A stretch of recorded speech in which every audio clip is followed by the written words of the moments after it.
Anak laki-laki selalu diam-diam melihat kehidupan suami istri ayahnya. Ketika melihat si kecil menolak permintaan ayah, dia tahu kesempatannya telah tiba.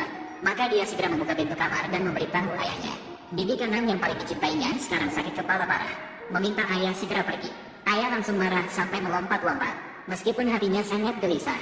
Namun, Bibi keenam memiliki sifat yang sangat tegas. Jika tidak menenangkan pada saat ini, mungkin akan sulit ke depannya. Saat itu dia menyadari anaknya. Menatap mata Bibi, ayah tiba-tiba jadi waspada. Maka dia mengeluarkan senjata dan memberitahu Bibi, jika si kecil berani menyentuhmu, tembak saja dia, ambil. Namun, ayah baru saja pergi. Tuan muda langsung mendekati Bibi ke-9, langsung menuangkan segelas minuman keras ke dalam mulut Bibi ke-9. Tubuhmu panas sekali.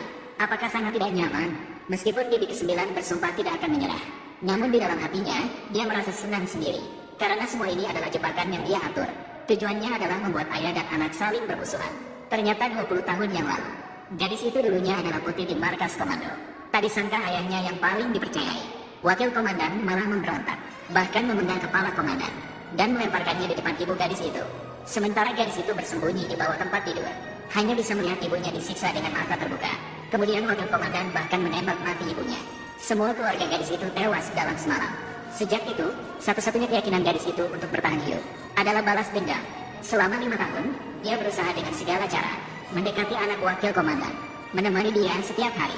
Ketika Tuan Muda benar-benar jatuh cinta padanya, dia akan membayar pembunuh untuk menyerang Tuan Muda. Dan pada saat krusial, dia menyelamatkan Tuan Muda dari serangan mematikan. Tindakan ini membuat hati Tuan Muda benar-benar terpikat. Matanya tidak lagi bisa menampung wanita lain. Namun, gadis itu tiba-tiba menghilang setelah hari itu. Saat bertemu lagi, wanita yang dicintainya malah menjadi istri ke-9 yang baru saja dinikahi oleh ayahnya. Dia terpaku di tempat dengan tidak percaya. Namun ayahnya sudah dengan senang hati memasuki rumah dengan memeluk istrinya yang cantik. Setelah pesta pernikahan berakhir, gadis itu melihat rumah yang seharusnya menjadi miliknya. Kegelapan 20 tahun lalu ketika keluarganya dibantai langsung muncul di pikirannya. Namun pada saat itu juga, Bibi ke-6 dari Tuan Besar dengan marah masuk. Dia langsung menamparkan gadis itu jatuh ke tanah. Setelah merendahkan dirinya, mengambil gunting dan hendak merusak wajah gadis itu.